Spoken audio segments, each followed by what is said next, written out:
Greetings, class. In this installment, we're going to talk about what are interests. In the last installment, we talked about positions. Positions are what people present as their way of advancing their interests and needs. So now we're going to talk more about the interests. So the position is I want X, Y, and Z. The interest is I want to feel safe and secure, right? So the example I gave in the last installment involved a housing project in Sri Lanka where the government talked about going from about 400 square feet for a single family dwelling to about 440 feet. Making it bigger, they said, would achieve certain things. So achieving those things, right? The position is the number of square feet. The things that it achieves, those are the interests. So the interests are the things that you need to do in order to meet your needs. So the safety and security of the home is achieved by building a strong structure, building a good strong foundation, having good ventilation, having enough room to cook dinner, having enough room to sleep, having enough room, so on and so forth.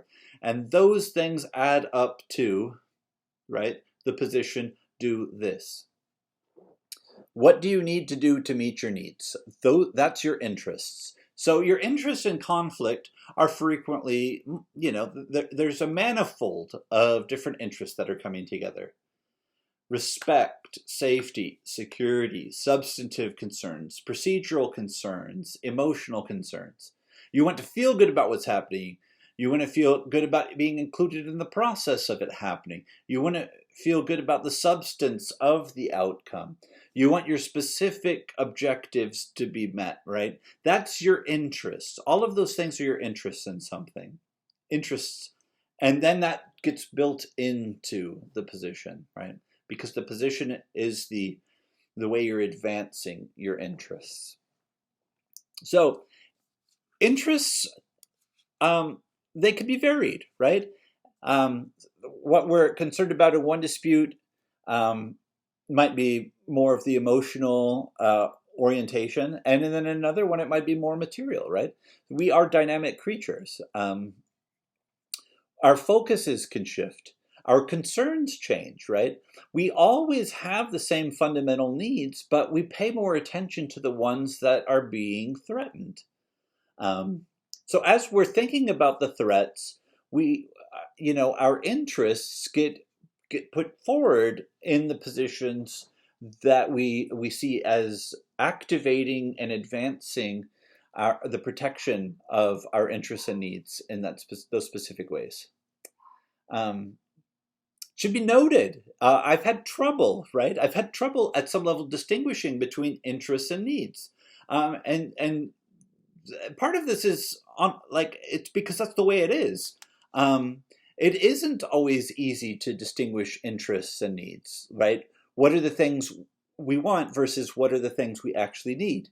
What I think I need for survival reflects a standard of living that's different than other people, right? Donald Trump's requirements might be much higher than mine, and the relief villages, people were surviving on much less than I do, right? Is air conditioning, for example, a need, right? There might be some people and some contexts where it would be physically prohibitive to, be able to go without having air conditioning because the temperature, right? We're seeing some extreme highs in temperatures this year. I think it hit 121 in Los Angeles in the last month, and it reached over 130 degrees in Death Valley. It would probably be consistent to say that one needs air conditioning if they're going to drive through Death Valley. It might be better to just avoid driving through there altogether. But aside from some of those kind of more isolated and rare situations, one would probably say, like, you need food and water, you need shelter, but you don't necessarily need air conditioning, right? So that's just an interest. Well, if it's something that is very important to you, then that might feel a lot more to you like it's a need. So the distinction there is probably not so important. That the interest is the reflection of what needs to be satisfied in order to meet your basic needs or non-basic needs. But when we put it together, that positions are the way we reflect what we want, right? What we see, and maybe it's better to use the air conditioning example. I need a room with air conditioning. That's a position.